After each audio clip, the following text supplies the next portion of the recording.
नमस्कार, स्वागत है आपका। मैं हूं आपके साथ अनाया शर्मा। शुरुआत करेंगे खबरों के विस्तार से। जैसे जैसे लोकसभा चुनाव नजदीक आ रही हैं, वैसे ही बीजेपी लोकसभा चुनाव की तैयारियों में जुट गई है।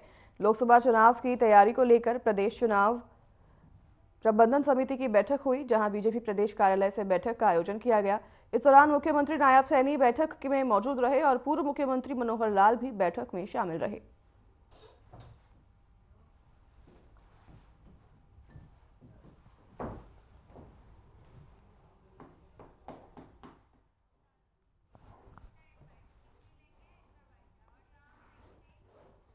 पूर्व उप मुख्यमंत्री दुष्यंत चौटाला ने पत्रकारों को संबोधित किया, जिस दौरान उन्होंने कहा कि हमने सभी लोकसभा सीटों पर चुनाव लड़ने के लिए कार्यकर्ताओं से चर्चा कर ली है। हमारे कार्यकर्ता मजबूती से चुनाव में उतर चुके हैं। तो वहीं उन्होंने आगे कहा कि हमारा लक्ष्य पार्टी के वोट शेयर में इजाफा करना है। हिसार रैली में कार्यकर्ताओं ने पूरा जोश दिखाया था। इसके साथ ही उन्होंने आगे कहा कि पुराने साथियों को फिर से वापस लाएंगे। इस बार पार्टी में युवा और महिलाओं का प्रतिनिधित्व बढ़ाने पर भी जोर दिया जाएगा। आज यहाँ एकत्रित हुए। पिछले 5 दिनों के अंदर हमारे राष्ट्रीय अध्यक्ष के आदेश अनुसार सरदार निशांत सिंह जी और मेरी जिम्मेवारी लगाई गई कि प्रत्येक लोकसभा के संगठन के पोस्ट होल्डर से चर्चा हो।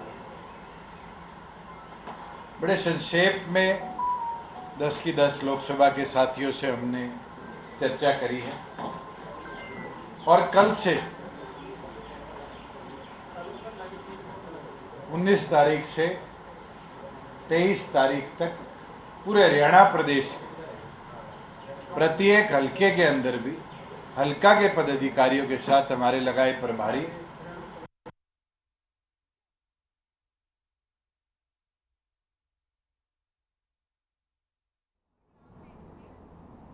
लोकसभा चुनाव की तारीखों के ऐलान के साथ ही देश में सियासी पारा चढ़ चुका है। हरियाणा में भी चुनावी गलियारों में हलचल तेज हो गई है। बीजेपी 6 सीटों पर उम्मीदवार घोषित कर चुकी है, जबकि कांग्रेस ने अभी अपने पत्ते नहीं खोले हैं। हालांकि इस बीच गुरुग्राम से कांग्रेस उम्मीदवार के तौर पर पंकज डावर मजबूत दावेदार माने जा रहे हैं। देखिए हमारी एक खास रिपोर्ट।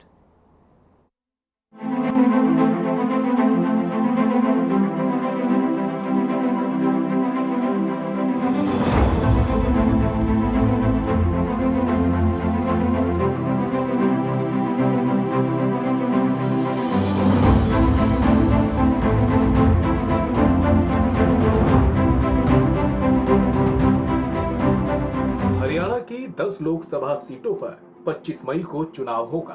प्रदेश में पिछले 9.5 साल से सत्तारूढ़ बीजेपी ने प्रदेश में अपने 6 उम्मीदवारों की घोषणा भी कर दी है, जबकि प्रमुख विपक्षी पार्टी अभी तक अपने एक भी उम्मीदवार का नाम घोषित नहीं कर पाई। इसी बीच प्रदेश में कई तरह की चर्चाओं का बाजार गर्म है। बता दें कि गुरुग्राम लोकसभा सीट पर कांग्रेस उम्मीदवार को लेकर एक नया प्रयोग कर सकती है।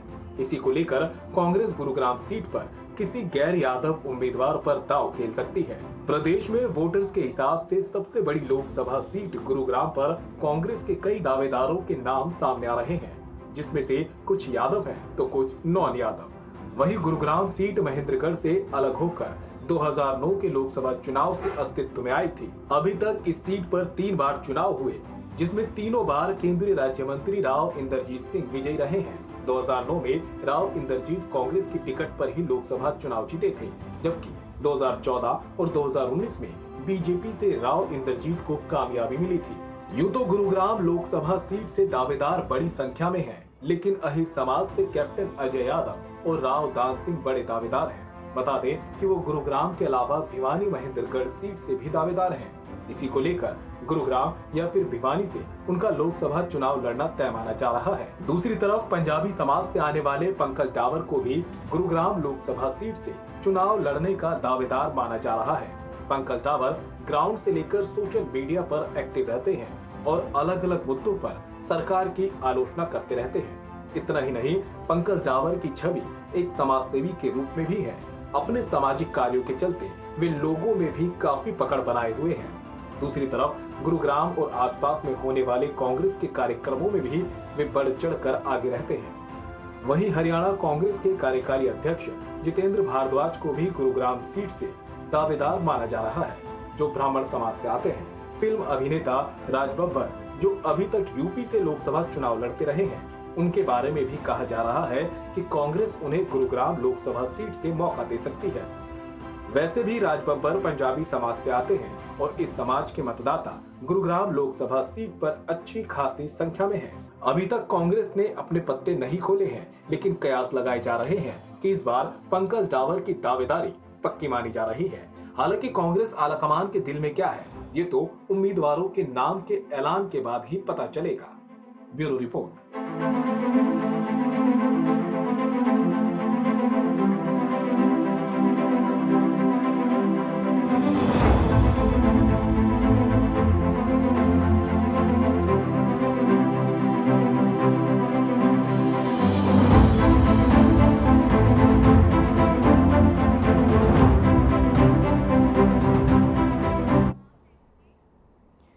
चलिए आगे बढ़ेंगे खबरों में। हरियाणा के अंबाला शहर से बीजेपी के विधायक असीम गोयल राज्य मंत्री स्वतंत्र प्रभार बनने के बाद बुधवार को पूर्व गृह मंत्री अनिल विज से मुलाकात करने अंबाला कैंट उनके आवास पर पहुंचे। यहां राज्य मंत्री गोयल ने अनिल विज के पांव छुए तो विज ने उन्हें गले लगाया। यही नहीं, असीम गोयल ने विज को बुके देते हुए लड्डू भी खिलाए।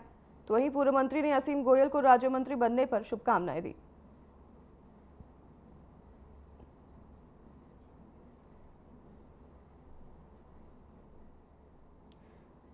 पूर्व गृह मंत्री अनिल विज से मुलाकात की। मंत्री असीम गोयल उनसे मुलाकात करने उनके आवास पर पहुंचे और वहीं उनसे पैर छूकर आशीर्वाद भी लिया। तो वहीं पूर्व गृह मंत्री अनिल विज ने उन्हें शुभकामनाएं भी दी। तस्वीरों में हम आपको दिखा रहे हैं पूर्व गृह मंत्री अनिल विज और मंत्री असीम गोयल, इनकी मुलाकात हुई।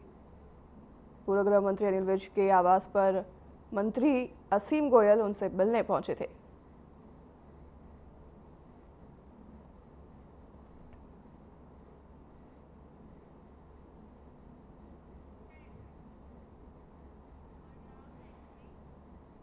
अभय सिंह चौटाला को सुरक्षा मिली है। बता दें कि अभय चौटाला को Y+ सिक्योरिटी दी गई है। पंजाब हरियाणा हाईकोर्ट में दायर याचिका पर सुनवाई के दौरान सरकार ने ये जानकारी दी है। सरकार ने कहा कि अभय चौटाला को Y+ सिक्योरिटी दे दी गई है। अभय चौटाला ने सुरक्षा को लेकर पंजाब हरियाणा हाईकोर्ट में याचिका दर्ज की थी।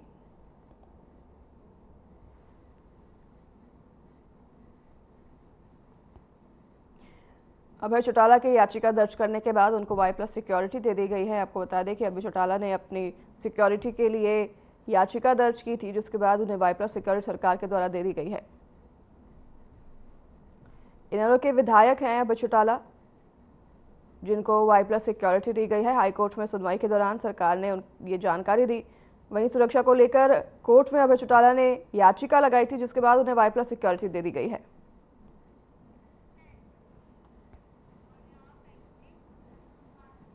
लोकसभा चुनाव का आगाज हो चुका है और इसी कड़ी में बीजेपी के उम्मीदवार कृष्णपाल गुर्जर एक कार्यक्रम में शामिल होने पहुंचे, जहां उन्होंने मौजूद गणमान्य व्यक्तियों और उद्योगपतियों ने उनका गर्मजोशी से स्वागत किया और उनके साथ चाय पीते हुए चुनावी पर चर्चा की। इस अवसर पर उन्होंने जहां लोकसभा में हुए कामों के बारे में भी चर्चा की, तो वहीं उन्होंने मोदी सरकार की उपलब्धियों को भी जनता के बीच रखा।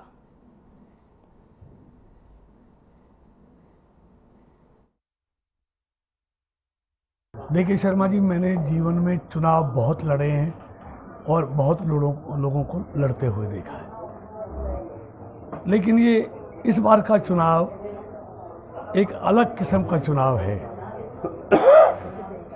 पहली बार देख रहा हूं कि नरेंद्र मोदी जी के सामने मैदान खाली है।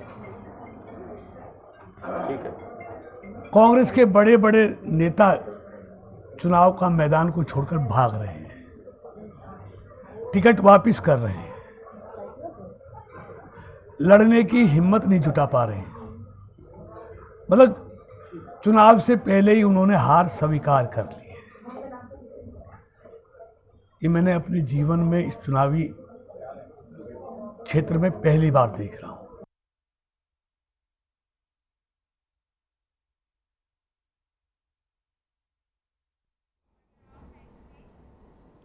रेवाड़ी जिले के इंडस्ट्रियल एरिया धारूहेड़ा स्थित ऑटो पार्ट्स बनाने वाली लाइफ लॉन्ग कंपनी में बॉयलर का डस्ट कलेक्टर फटने से ब्लास्ट हो गया और ब्लास्ट में झुलसे करीब 40 कर्मचारियों में से 5 श्रमिकों ने इलाज के दौरान दम तोड़ दिया है, जबकि 10 में से ज्यादा कर्मचारियों की हालत गंभीर बताई जा रही है।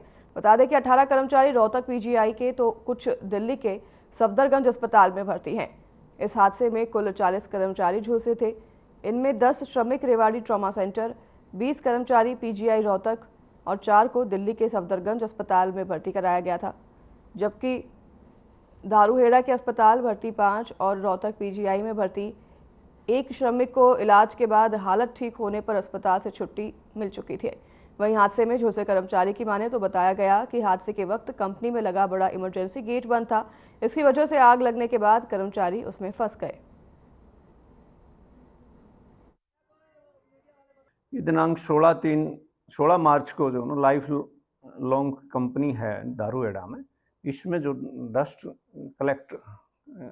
कलेक्टर है जो वो फट गया और उसके फटने से वहाँ जो वर्कर उसमें आग लग गई और उसमें जो काम कर रहे थे वो वर्कर झुलस गए और झुलसने से जो है ना उसी टाइम ये हादसा हुआ। उसी टाइम उनको एम्बुलेंस से और नज़दीक के धारूहेड़ा और रेवाड़ी के हॉस्पिटलों में एडमिट कराया गया, जिसमें टोटल कुल जो है ना 39 वर्कर इस हादसे में घायल हुए, जिनमें से जो उन काफ़ी को जो है ना बर्न इंजरी थी जलने से, और वो जो है ना रेवाड़ी से फिर जो पीजीआई रोहतक रेफ़र किए गए और पीजीआई रोहतक में से कुछ वर्कर जो है ना सफदरजंग एडमिट कराए गए।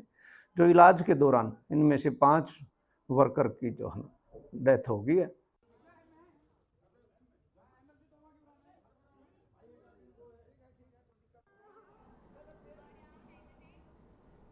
किसान आंदोलन के खनौरी बॉर्डर पर किसान शुभकरण सिंह की गोली लगने से मौत हो गई। किसानों ने शुभकरण सिंह को शहीद का दर्जा दिया था। वहीं शुभकरण की अस्थियां कई राज्यों में जाने के बाद आज रतिया के गांव रोजावाली शुभकरण सिंह की अस्थियां भाखड़ा में विसर्जन की गई। विसर्जन से पहले सैकड़ों किसानों ने प्रशासन को चेतावनी दी थी कि हरियाणा पंजाब स्टेट हाईवे गांव बहानवाला के पास जो प्रशासन ने किसान आंदोलन के दौरान हाईवे बंद अगर नहीं खोला तो वो खुद उसे रास्ते पर जाकर उसे खोलेंगे।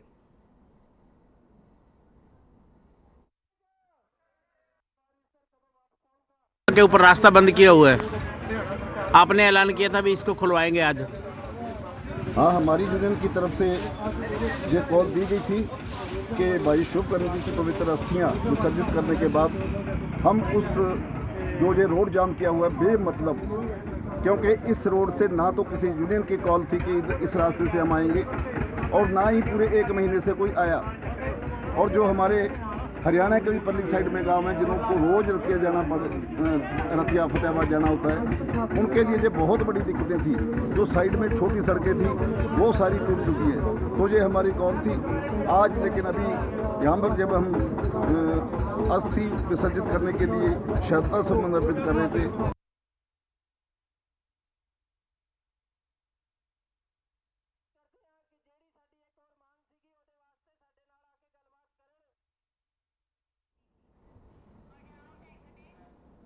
आगामी लोकसभा चुनाव की तारीखों की घोषणा हो चुकी है, जिसे लेकर 16 मार्च से देश भर में आचार संहिता लागू हो चुकी है। वहीं अंबाला में भी चुनाव को लेकर प्रशासन एक्शन मोड में है। चुनाव की तैयारियों की जानकारी देते हुए अंबाला के उपायुक्त ने बताया कि अंबाला लोकसभा सीट के अंतर्गत 3 जिले शामिल हैं, जिसमें अंबाला, पंचकुला और यमुनानगर है। इन सभी जिलों में लगभग 2077 पोलिंग स्टेशन आते हैं, जिनमें से अंबाला में 927 पोलिंग स्टेशन हैं। इन सभी पोलिंग स्टेशन पर सभी जरूरी इंतजाम किए जा रहे हैं और डीसी ने जानकारी देते हुए बताया कि पिछली बार 68% वोटिंग हुई थी और इस बार इस आंकड़े को बढ़ाने की कोशिश की जा रही है, जिसके लिए स्वीप एक्टिविटीज का आयोजन किया जा रहा है।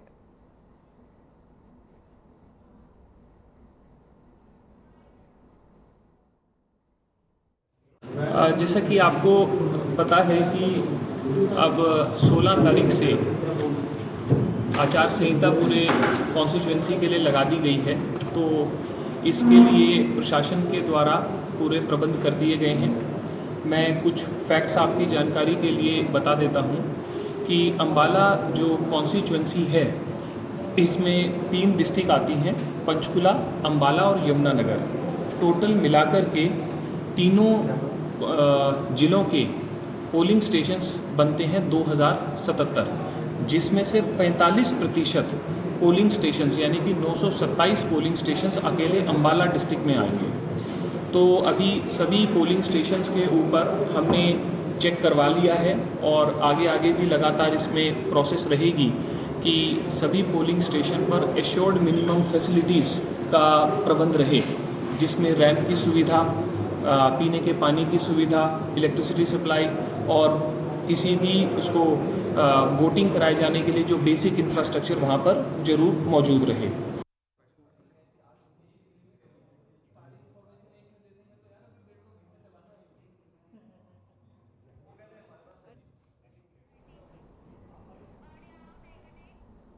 लोकसभा चुनाव की तारीखों के ऐलान के बाद पूरे देश में आचार संहिता लागू कर दी गई है, जिसको लेकर जिला प्रशासन अलर्ट नजर आ रहा है।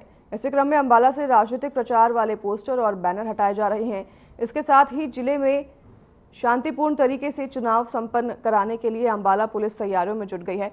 वहीं एसपी जशनदीप रंधावा ने जिले में प्राइवेट असला धारकों को 31 मार्च तक अपने हथियार नजदीकी थानों में जमा करवाने के आदेश जारी कर दिए हैं। जैसे कि आपको अवगत ही है कि ईसीआई द्वारा, इलेक्शन कमीशन ऑफ इंडिया के द्वारा 16 तारीख को मॉडल कोड ऑफ कंडक्ट लगा दिया गया। तो उसको मद्देनजर रखते हुए हमारी जो भी गाइडलाइंस हैं ईसीआई की, उसके रिगार्डिंग पुख्ता security arrangements, free fair transparent elections को करवाने के लिए अंबाला पुलिस द्वारा किए जा रहे हैं।